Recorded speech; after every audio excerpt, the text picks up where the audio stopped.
E agora nós vamos imediatamente ouvir as palavras inefáveis de Jesus Cristo nos lábios de seu último véu, Jesus Cristo, homem. No último tema, ele nos ensinou, ele nos mostrou por que nós não celebramos a Semana Santa. Por que não celebramos a Semana Santa? Porque isso era da lei. Celebrar a Semana Santa era retornar à senda antiga, era retornar ao pacto antigo.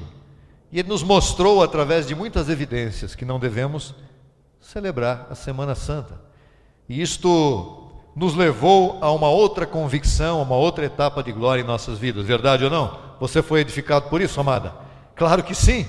Abba, Pai, por isso. Nos gozamos por essa edificação que nos tornou edificados. E agora estamos sobre-edificados. Estamos sobre-edificando, não é? Estamos sendo sobre-edificados. E hoje vamos galgar mais um degrauzinho nesta etapa de sobre-edificação através de Atos. Atos, capítulo 11, livro histórico de Atos, capítulo 11, verso 26. Que diz: E congregaram ali todo um ano com a igreja e ensinaram a muita gente. E os discípulos foram chamados pela primeira vez cristãos em Antioquia.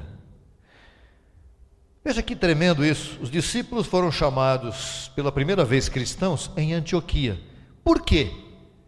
Porque eles foram chamados pela primeira vez cristãos porque ouviram o proceder de Paulo.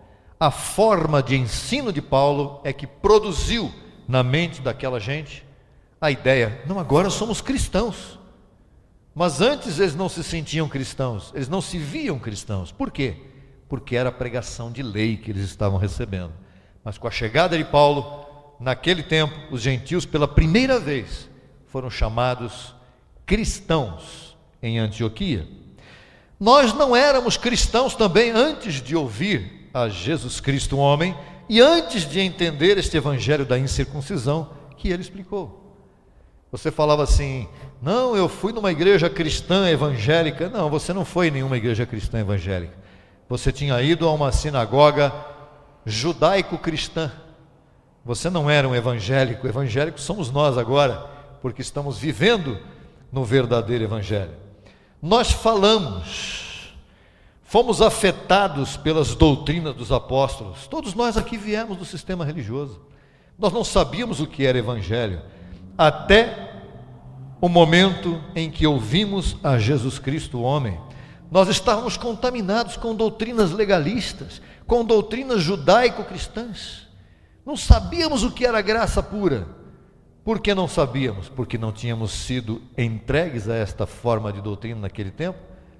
Nós não acessávamos a graça, não tinha quem nos explicasse.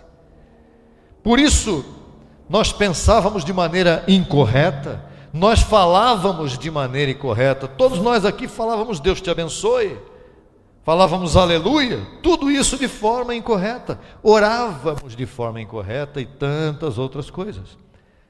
Até que ouvimos e nos fez entender. Quem nos fez entender? Jesus Cristo homem. Este maravilhoso evangelho que nos ocultaram, até mesmo lendo a Bíblia. Você lia a Bíblia? Eu também li a Bíblia. Li a Bíblia por várias vezes, de Gênesis a Apocalipse, de capa a capa, e nada daquilo fazia efeito em minha vida, porque era uma mera leitura sem conhecimento. Hoje, nós damos graças a Jesus Cristo homem. Isto é um reconhecimento, não é uma idolatria, como muitos pensam. É um reconhecimento que, por fim, Ele nos permitiu hoje sermos chamados efetivamente de cristãos. Diga: eu sou um cristão de fato e de verdade. Diga: eu sou um verdadeiro cristão, graças à explicação de Jesus Cristo homem. E por isso nós vamos ouvi-lo uma vez mais, por isso nós vamos recebê-lo uma vez mais, amada, fazendo festa em todas as nações, fazendo festa neste idioma português abençoado, fazendo festa. Nós vamos mais uma vez ouvir as palavras inefáveis de Deus nos lábios de Jesus Cristo, homem, nos ensinando antes e depois da cruz. Esta vai ser a primeira parte, e você vai se levantar agora com gozo e vai celebrar, porque Jesus Cristo, homem, vai mais uma vez sobreedificar a tua vida. A Ele reconhecemos e a Ele nós agradecemos nesse momento. Todos nós, amada, com Jesus Cristo, homem, nesse momento, vamos celebrar. Abba, Pai, assim é em todas as nações. Abba, Pai.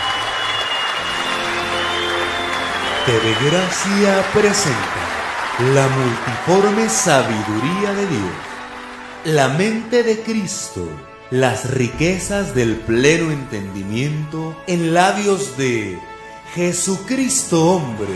Abba, Padre. Vamos logo entrar a nossa Santa Ceia, que é o conselho da palavra do Senhor. Uma saudação a todos os colaboradores que me veem pelo vídeo e me escutam pela internet. E a vocês que estão nesta noite aqui. Vamos começar lendo Atos 25 e 26. Livro histórico.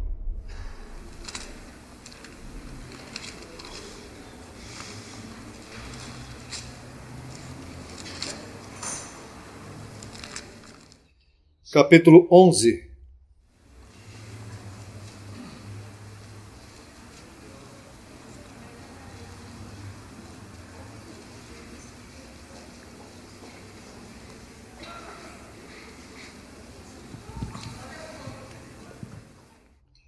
Capítulo 11, versos 25 e 26. Diz: Depois foi Barnabé a Tarso para buscar a Saulo, que é Paulo, não? E encontrando-o, o trouxe a Antioquia. E congregaram ali todo um ano com a igreja e ensinaram a muita gente. E os discípulos foram chamados cristãos pela primeira vez em Antioquia. Diga, cristãos. A primeira vez que eles foram chamados cristãos foi pela forma que Paulo ensinou.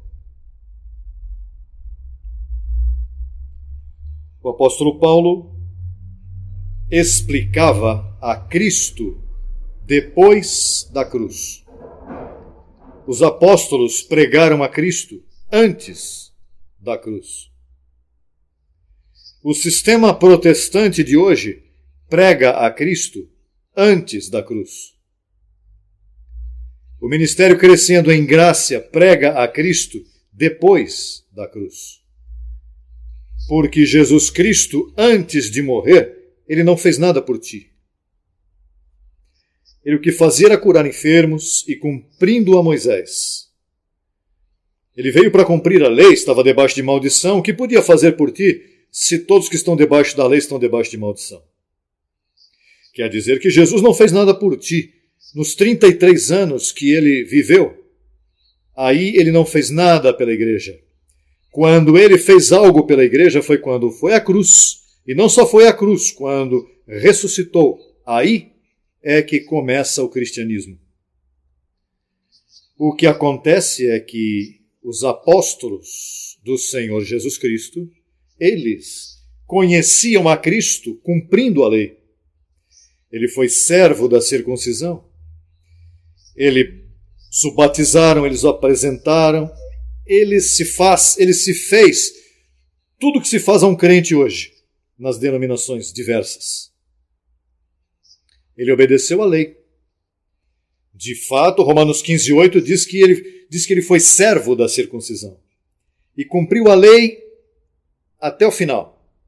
Mas o apóstolo Paulo, quando se encontrou com ele no paraíso, pois Jesus Cristo disse a Paulo: Paulo, você tem que me apresentar depois da cruz. Antes, não me conheçam dessa maneira. Essa é a encomenda. Então, o que acontece?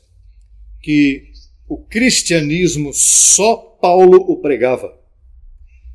Pedro pregava a Jesus de Nazaré. João pregava a Jesus de Nazaré, conforme aos 33 anos da vida de Jesus aqui na terra. Por que eles pregavam a Jesus de Nazaré? Porque isso foi a única coisa que conheceram. Então, por isso vamos ver agora em Atos, capítulo 20, o que aconteceu. Atos, capítulo 20.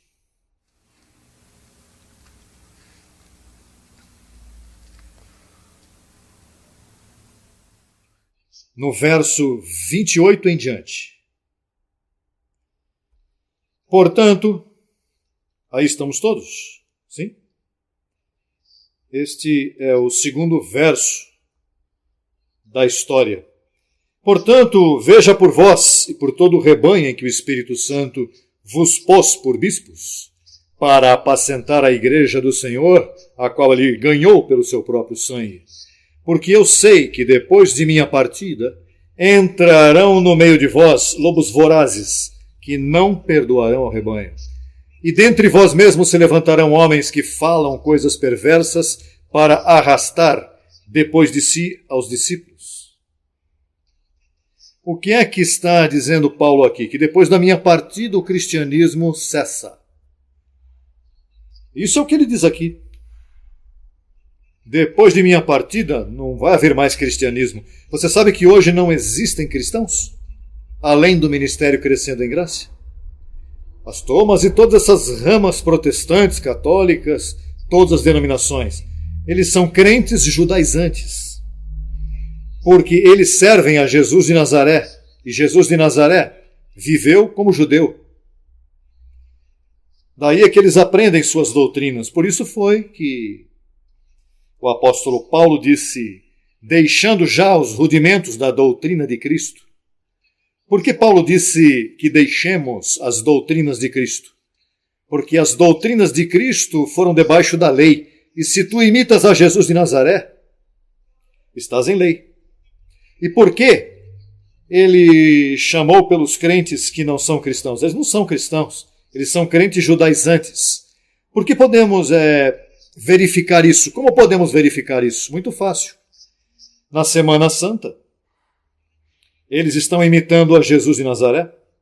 Quando batizam a alguém, eles estão imitando a Jesus de Nazaré. Quando eles lavam os pés, há igrejas que têm lavamento de pés, eles também estão imitando Jesus de Nazaré. Quando confessam pobreza, eles estão imitando a Jesus de Nazaré. Quando tomam a Páscoa judaica, a chamada Santa Ceia, eles estão imitando a Jesus de Nazaré. Isso é judaísmo. Quando jejuam, quando se metem numa igreja jejuando, isso é judaísmo. Quando eles dizem que o pecado está presente, isto é parte da doutrina de Jesus de Nazaré, porque o pecado estava presente. Quando eles dizem que o diabo existe, isso é judaísmo. Porque Paulo apresentou que Cristo, quando morreu, que tirou o pecado do meio, e quando morreu, destruiu o diabo.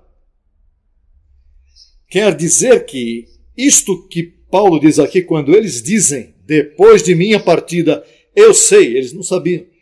Olha, era com ele aqui presente sem ter partido, e ele via como se reduziam os crentes.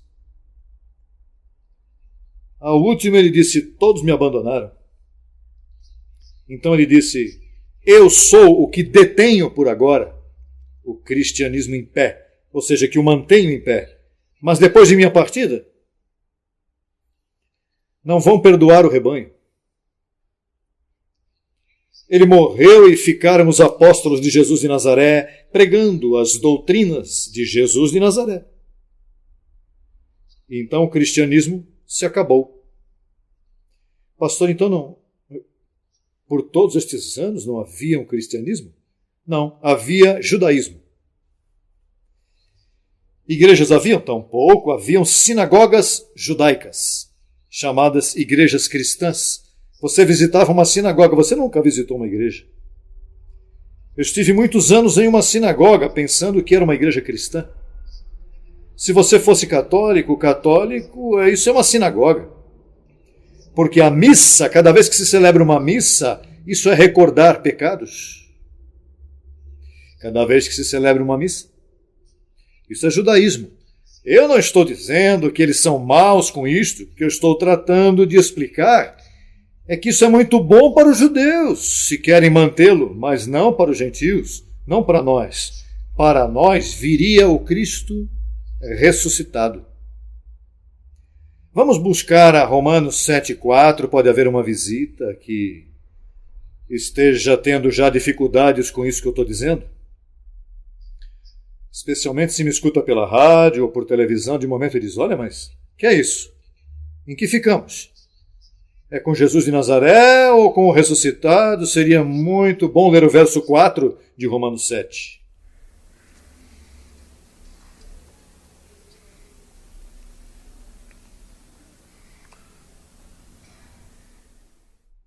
Diz, assim também vós, meus irmãos, morrestes à lei mediante o corpo de quem? Como se chamou o corpo de Cristo? Jesus de Nazaré? Então, para que foi o corpo de Cristo? Para livrar-te de quê? Esse é o propósito. O corpo de Cristo foi para livrar-te da lei. Não para que tu imites ou para que esteja dando beijinhos no menininho na igreja. Não é para isso. O corpo de Cristo foi para livrar-nos da lei. Agora, com que fim? Vamos seguir lendo. Diz, para que sejais de outro, do que ressuscitou dos mortos, com o fim de quê? De que demos fruto para Deus. Parece que estamos falando aqui de dois Cristos, verdade que sim? Bom, é que é diferente, porque quando Cristo ressuscitou, ele deixou de ser judeu. Quem Paulo disse que é Jesus Cristo? Veja o que diz o capítulo 5 de Romanos, aí mesmo, para que você saiba.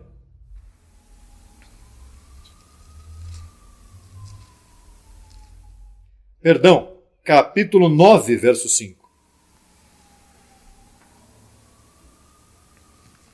De quem são os patriarcas e dos quais, segundo a carne, veio Cristo, o qual é quem? Quem é Cristo, filho? Então, quando uma pessoa ou uma igreja prega a Jesus de Nazaré, está deixando uma grande verdade, porque não está servindo a Deus, está servindo a um Deus com um corpo judeu, portanto, vem a ser um judaizante. E as consequências são terríveis, porque agora mesmo a fome, a corrupção, as desordens na natureza vêm porque por centenas de milhares de anos não havia cristianismo. Depois de todo o cristianismo, o verdadeiro cristianismo era Paulo que pregava, e como Paulo desapareceu, ninguém mais pode pregá-lo. O outro é que cabia a ele pregar o cristianismo. Quer dizer que o cristianismo voltou a sair à luz em 1986, quando eu estabeleci o Ministério Crescendo em Graça.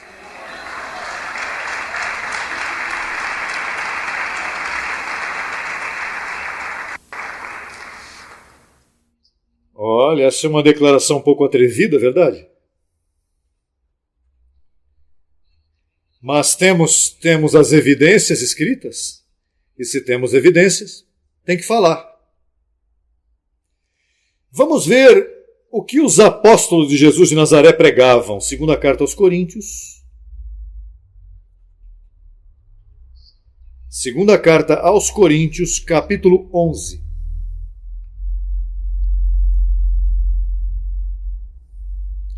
Capítulo 11.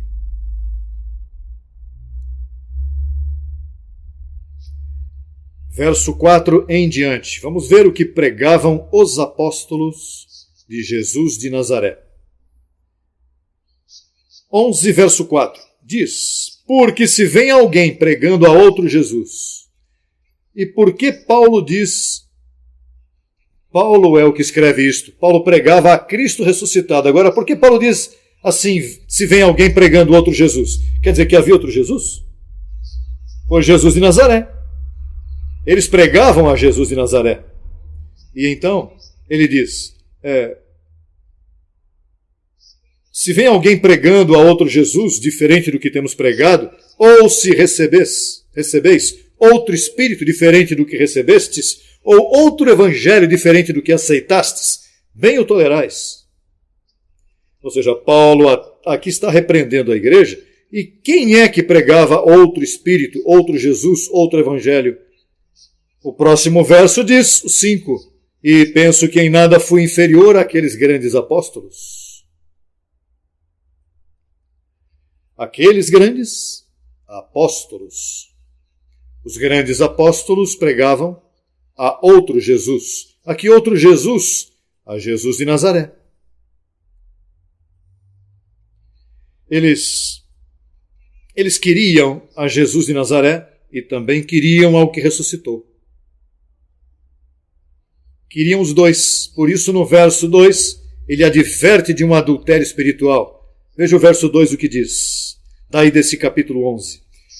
Porque zelo por vós com zelo de Deus, pois vos desposei com um só esposo, para apresentar-vos como uma virgem pura a Cristo. Um só esposo. Vamos a Romanos 7 novamente para que você veja por que ele diz um só esposo. Romanos 7, volte lá.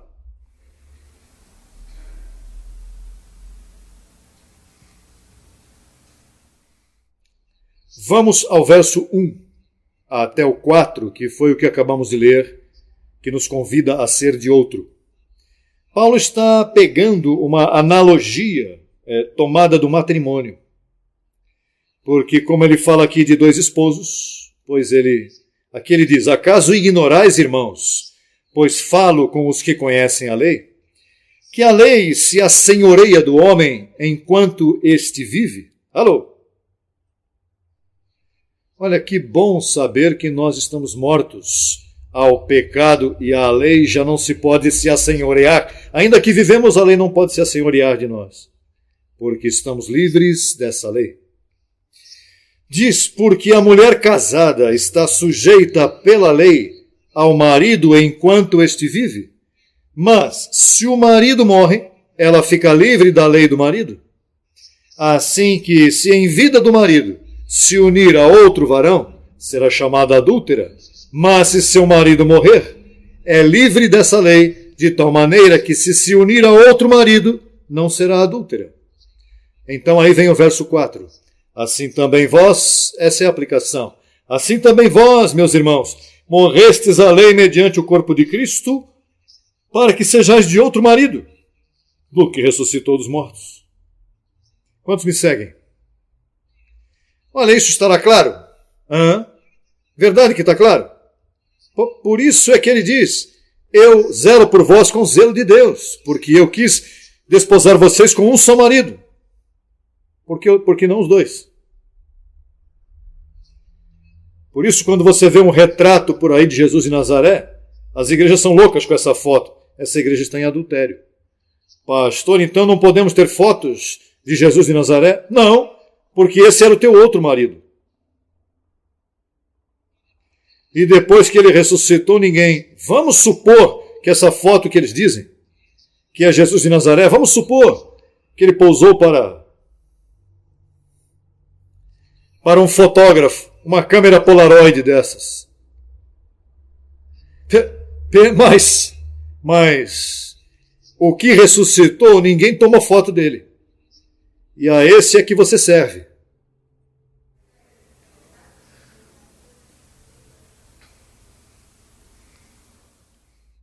Isso é igual como se você te casasses e tivesses uma foto do outro marido, e de momento você chega e, teu marido morreu, então de momento você chega e lá está a foto do outro.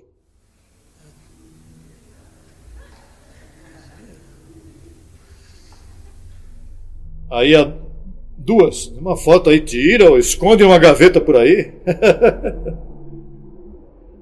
para que você não se lembre.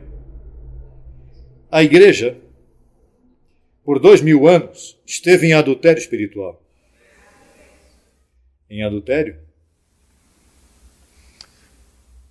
A chamada igreja, porque essas não são igrejas. As sinagogas que se chamam igrejas estiveram em adultério com 2 maridos.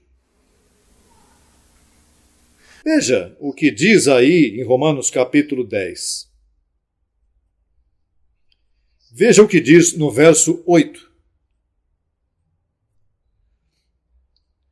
Diz, mas o que diz? Perto de ti está a palavra, em tua boca e em teu coração. Esta é a palavra da fé que pregamos. Qual é a palavra de fé que pregamos? O próximo verso. Que se confessares com tua boca que Jesus é o Senhor e creres em teu coração que Deus o levantou dos mortos, serás salvo. Porque com o coração se crê para a justiça, mas com a boca se confessa para a salvação. Você sabe o que faz o sistema protestante? Eles apresentam ao marido que salva. Dizem, irmãos, passem à frente os que não conhecem o Senhor. Diga comigo, Senhor Jesus, eu creio que tu te levantaste dos mortos, É salvo. E aí te declaram salvo, porque então depois te mandam a outro marido, a que o imites. Te mandam jejuar, te mandam a imitar, te mandam a que caminhes como ele caminhou, te mandam a que se te der uma cara, dê outra cara. Isso não é seguro que se você der uma tapa aqui, o que eu vou fazer é que se você me der um aqui, eu vou te dar um pelo outro lado. Não está proibido.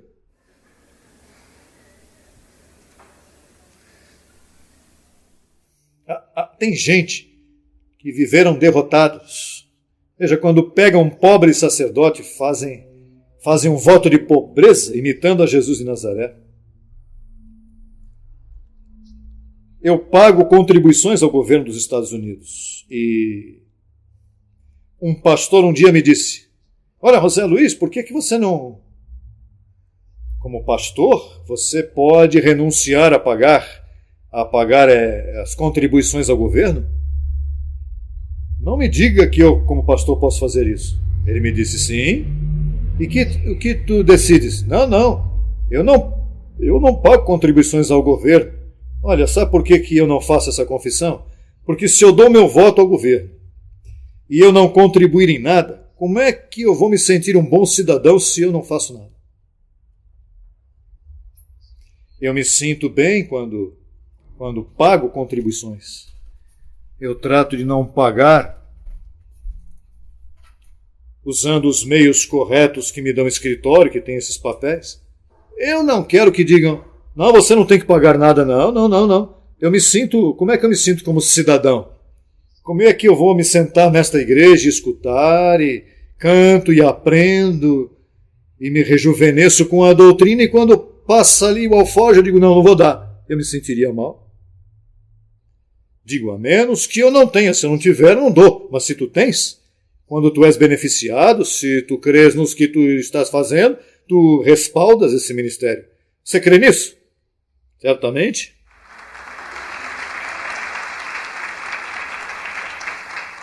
Mas quando eu fui aos escritórios para fazer a contribuição daquele ano, a mim me deu por averiguar, olha, o que é isso de que os pastores podem evitar contribuições. Então, as pessoas que estavam me atendendo me disseram, sim, os sacerdotes, nenhum deles paga contribuição ao governo. A Igreja Católica não dá nada ao governo. Eu disse, mas como? É porque eles juram um voto de pobreza. Eu disse, eu vou confessar. Há um pastor que pode dizer, não, faça escondido, depois que ninguém saiba, assino aí e me livro de pagar. Mas essa confissão, os anjos a viram. Imagine eu confessando um voto de pobreza, quando no Evangelho do ressuscitado diz que ele, sendo rico, se fez pobre, para com a sua pobreza enriqueceu, e eu agora jurando um voto de pobreza?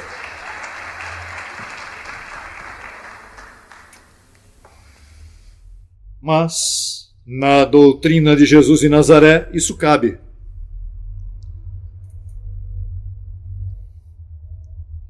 Olha, que bom é conhecer isso, verdade? O conhecimento ajuda tanto. Então, veja, vamos buscar a primeira carta do ancião João. Primeira de João. E aqui pode-se dizer primeira de João porque é de João. Veja o que diz no capítulo 2. O capítulo 2 de primeira carta de João.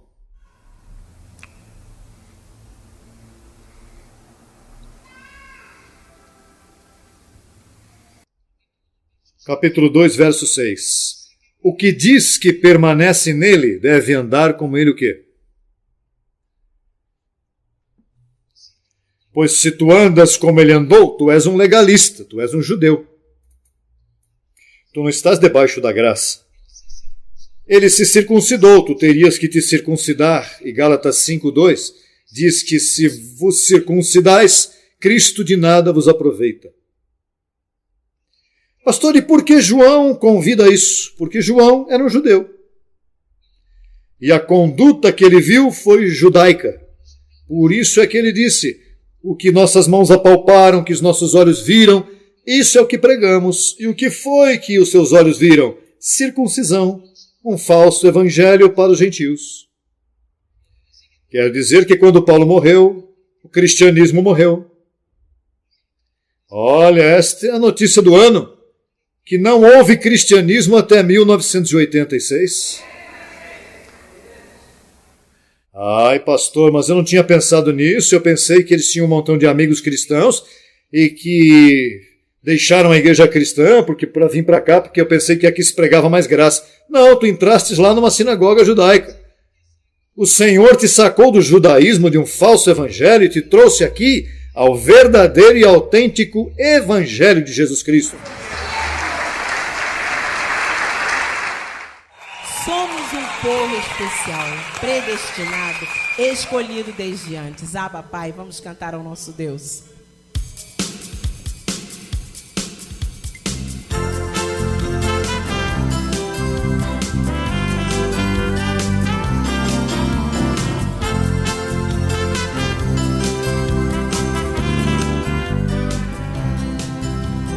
Somos um povo especial que nunca na terra se viu. Somos amada de Deus, deuses escolhidos. Somos um povo especial que nunca na terra se viu. Somos amada de Deus, deuses escolhidos. Eu sei muito bem que Ele vive em nós. Ele nos prometeu que se formaria em seu povo. Eu sei muito bem que Ele vive em nós. Ele nos prometeu que se formaria em seu povo. O tempo se cumpriu já, é a única verdade. Sua mente já está em mim. Somos seus herdeiros. A trombeta está soando já, é a última reforma. Sua mente já está em mim. Somos seu selo no mundo. Eu sei muito bem que Ele vive em nós. Ele nos prometeu que se formaria em seu povo. Eu sei muito bem que Ele vive em nós. Ele nos prometeu que se formaria em seu povo. Se formaria em seu povo, que se formaria em seu povo.